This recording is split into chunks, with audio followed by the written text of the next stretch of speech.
calculs politiciens. Vital Kamerhe alobi bosolo. Vital Kamerhe alingi côté ya mokonzi ya mboka Félix Antoine Tshisekedi ni alobi yango na mboka ya Belgique devant le vice-premier ministre de Belgique, mais aussi ministre des Affaires étrangères. Nde alobi yango tozolanda na kati émission. Est-ce qu'il a raison? Il a tort? Maloba o Vital Kamerhe alobi pour la mokonzi ya mboka. Vous allez analyser yango ndenge nini? Est-ce que c'est un mépris? Alobi vérité. Tozolanda yango na kati émission. Deuxième sujet. Malgré pour parler tozali na yango, notamment na Doha entre biso na AFC M23 na ngonga o na ko bisabino M23 ba bomi ko sakarate ba bomi 140 Congolais na 14 villages. Bato balobi yango ezali Human Rights Watch, ONG britannique ko ba bengi Human Rights Watch. Elobi 140 Congolais, plus de 140 Congolais ba koufi ba M23 bomi bango. Voici la précision. Balobi bato nyonso ba bomi baza ba utu. Est ezali extermination ethnique te, ezali épuration ethnique. Pour nani ba ko continuer ko sala ba massacre malgré que toko solo na bango. Ba massacre ko obéir la logique ni pe na finalité ni. Congo et singeli sala nini malgré que y a les négociations bazo bomba bandeko ba ko bomba compatriotes ba ko bomba peuple naye Congo et singeli et sala nini tozo solo na. 41 officiers au gradé armé vous allez convoquer pour une enquête par rapport à débâcle échec ou salamaki na est ya Congo na bitumba entre biso na armée rwandaise où ils allaient en ce moment pas sous couvert par la guerre il y a M23. Bon il y a un ndenge gome kweki ndenge bunagane kweki ndenge bukavu kweki lelo yo ba bengi si officier au gradé au bazaki impliqué na makambo wana nini koleka tokolanda yango na kati émission. Steve Mbikai alobi le président de la République aza faible, très faible lisusu. Ndenge Kamerhe alobi le président de la République est manipulé. Le président de la République est pris en otage. Le président alakaki hier kokomisa ministre. Mais la dernière minute entourage à Mokonzambo que le roli kombo na ye. Donc une question, comment est-ce qu'un président de la République peut désigner quelqu'un, peut nommer quelqu'un et qui entourage d'un et le moula combo ya motoana de éviter et ça la marandenge nini ndika ye mutalobi yango na émission à Sali et pas ya Jean-Pierre Kayembe. Voilà le sujet au tozo sur la carte émission. Likez, partagez l'émission. Les alliés importants, les alliés manières pour la minope pour encourager tout le monde ça manière pour encourager notre engagement mais et permettre que binope besoin d'informations. Ma papa mon fan ya banda ko besoin de makamopé belé. Vous avez des informations, il y a Mingi, partagez-les avec nous en cliquant sur le lien émission, commentez et puis qu'on like l'émission et allez former et encourager l'émission. Voilà, ma menu auto préféré, tout le monde a mon allélo. Yangonde ma solo yo, to bongisi, to réfléchir à haute voix, Nabino, Poboyeba, qu'est-ce qui se passe dans Mboka, Nabiso, Congo, en même temps. Jacquemaine Chabani, où ils allaient faire PMI intérieur, à Bengisi, membres et partis politiques ensemble, où il y a Moïse Katumbi, où il était solo par rapport à un rapport, où il y a le 3 juillet 2025, où il y a au Conseil de sécurité des Nations Unies, le baguette que Moïse Katumbi, a Zali na M23, Bantitenaga, la relation.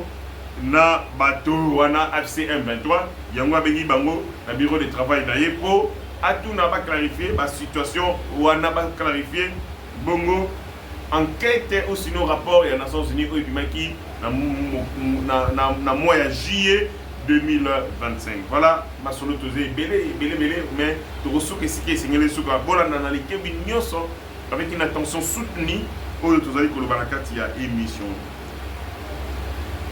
Premier sujet, Vital Kamerhe, Azali Namboka, Belgique. Et de là où il se trouve, il a fait des révélations graves. Vital Kamerhe, le président Félix Antoine Tshisekedi est très faible avec sa majorité au Parlement. il devait accepter un dialogue inclusif pour asseoir une vraie légitimité. Question bazomi tout est-ce que ça conviction à solo? Tous les calculs politiciens de la part du président de l'Assemblée nationale.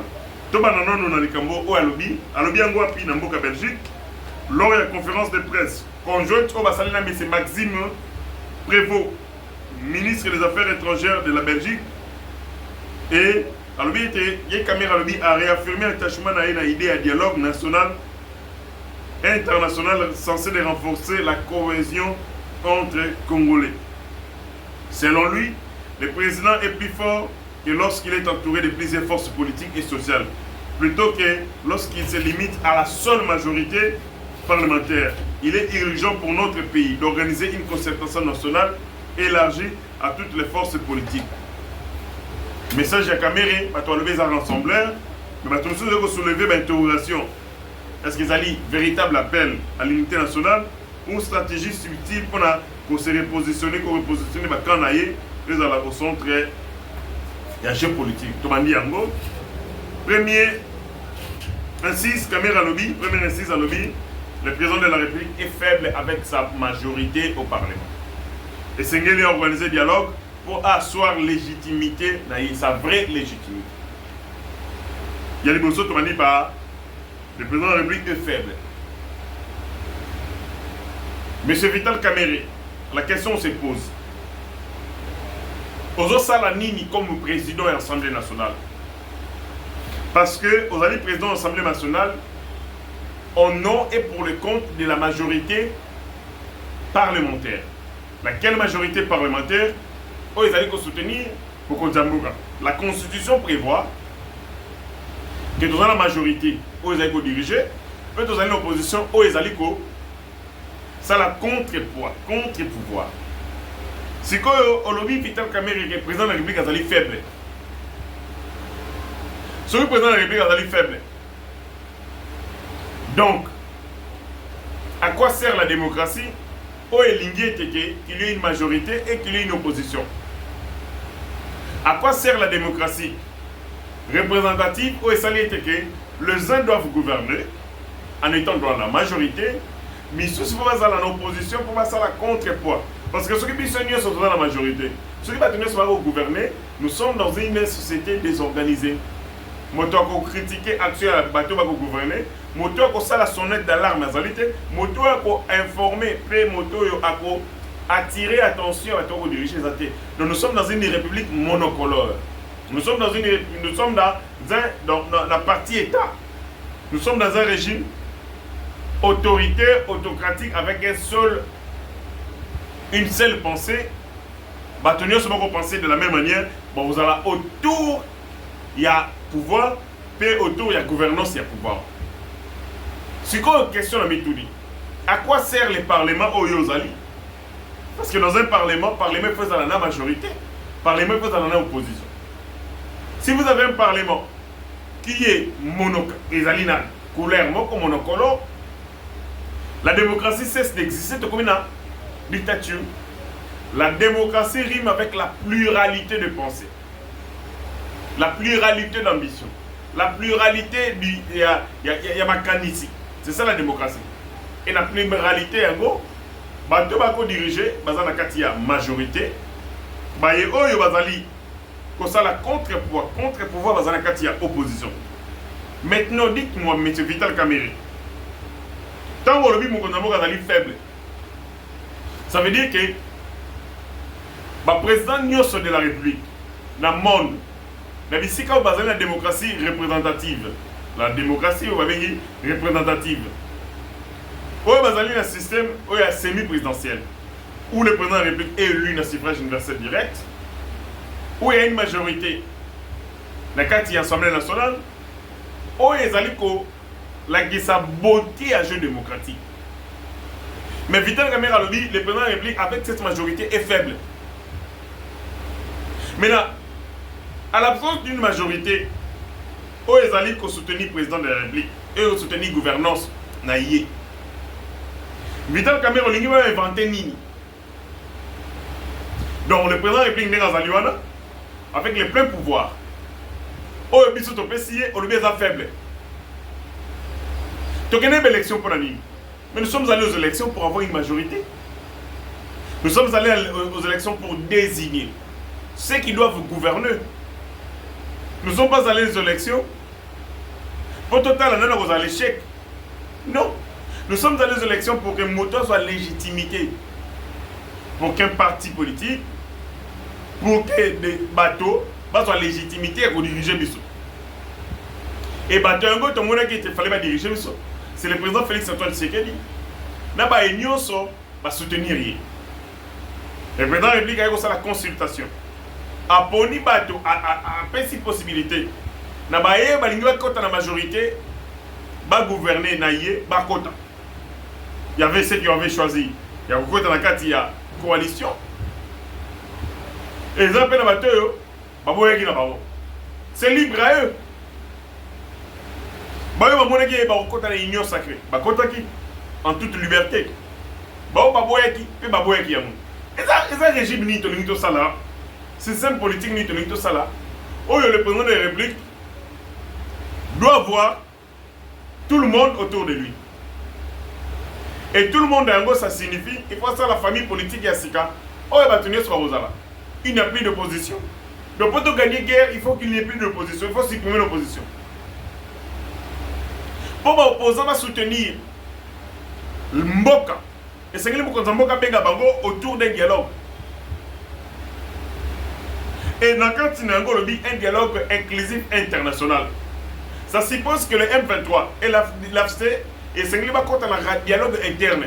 Bon, on ça dans deux lignes. Et puis on dit il s'engage à soi une vraie légitimité. Mais c'est Vital Kamerhe. Ce n'est plus les élections qui confèrent la légitimité au pouvoir. Ce n'est plus le peuple qui est le souverain primaire, qui donne la légitimité au peuple. Et comme il dialogue au président, c'est le dialogue maintenant qui va conférer une vraie légitimité au président de la République. Mais M. Vital Kamerhe, pourquoi Epsi Mokonzambo a supprimé par les mains? Parce que vous ne servez à rien. Parce que c'est le dialogue qui viendra donner la légitimité au président de la République. C'est plus le peuple congolais. Le président est faible. Kamerhe le président est faible. Par quelle réflexion, monsieur? Que ce soit politique, politologique, droit constitutionnel, OIPC est conféré un dialogue, un caractère, il y a consécration et légitimité à pouvoir plutôt que le peuple congolais. Donc, au niveau de la peuple, bon remplacer le peuple par le dialogue. Ce n'est plus le peuple qui confère la vraie légitimité, mais c'est maintenant le dialogue. Mais Vital Kamerhe, je ne comprends rien, monsieur. Est-ce que Makambo Goloba, et dans Soubasmani, il y a droit, il y a politique, il y a sociologie politique, aussi en Goa. Donc la constitution et le bien est que la vraie légitimité du président de la République est qu'on dans le dialogue. Peuple T. L'article 5, c'est le peuple congolais. Ndemo Tapeza Bokondi. Celui le souverain. Celui qui donne le pouvoir. Il y a accompli sa mandat. À quoi servent les élections? Élections qui ne sont pas animées. Parce que le président de la République pose sa légitimité, il faut dialogue. Mokonzamboka pose à la force, il faut dialogue. Dialogue, tu comprends, Mokonzamboka force au-delà du peuple. Et Moutako Bango, président de l'Assemblée nationale, a géré le temple de la démocratie. Et il sait que le temple de la démocratie, la démocratie moderne, est caractérisée par une opposition et une majorité. Quand il n'y a pas d'opposition, il n'y a plus de démocratie. Il faut une opposition, il faut qu'il y ait une majorité. Une majorité qui gère et une opposition qui critique l'action de la majorité. La loi sur l'opposition existe. Nan des opposants, ils ont participé à l'action gouvernementale. Ah, tu as une cas d'agression. On a besoin de l'unité, on n'a pas besoin de la légitimité à pouvoir. Parce que la question de la légitimité du pouvoir est résolue par les élections. Mokonzamboka va souffrir la légitimité. Il n'a pas un problème de crise de légitimité. Il a été élu à plus de 78% par le peuple congolais. Ici, il est question de l'unité nationale. Et l'unité nationale ne nous exige pas d'avoir un dialogue. Et le dialogue n'a pas pour vocation de consacrer la légitimité du pouvoir. La légitimité du pouvoir est outil dans l'élection. Ma bonne amie, la démocratie, seules les élections qui confèrent la légitimité aux dirigeants. Et là, comme vous dites, seules les élections. Quand l'élection ne montre pas sa légitimité. Peuple a poni yo. Peuple a désigné yo. A pesi yo mandat. Au sale la au sala. Mais comme Vital Kamerhe dit que le président de la République est la salle à dialogue, pose une vraie légitimité. Ça veut dire d'après Vital Kamerhe, le président de la République est illégitime. S'il n'est pas illégitime, il n'a pas la vraie légitimité. Et c'est le président de l'Assemblée nationale qui le dit. Et il dit que le président doit asseoir sa vraie légitimité. Et il continue. Le président de la République est faible avec sa majorité. Donc, Vital Kamerhe est président de l'Assemblée nationale qui est président grâce à la majorité. À la vie, le président de la République est faible. Mokonzamboka est faible. Faiblesse, c'est un niveau nini. Il n'a pas les pouvoirs discrétionnaires. Il n'a pas tous les attributs du pouvoir. Il n'a pas le pouvoir. Ni Nezangi, na Mokonzamboka pose la force d'après entendement de Vital Kamerhe. Il lui manque quoi? Ezangi est Nini. Qu'est-ce qui lui manque au président de la République pour avoir la légitimité, la vraie légitimité au Vital Kamerhe Goloba? Et qu'est-ce qui manque au président de la République? Vital Kamerhe a constaté faiblesse Nini, pas Mokonzamboka. Vital Kamerhe a remarqué faille Nini.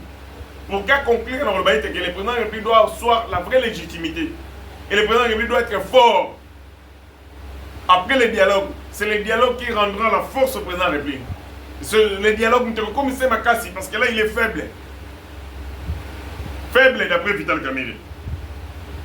Donc, la force du président de la République passe par le dialogue inclusif.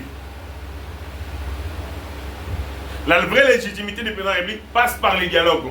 Plus question des élections, c'est maintenant les dialogues qui ça est légitimité.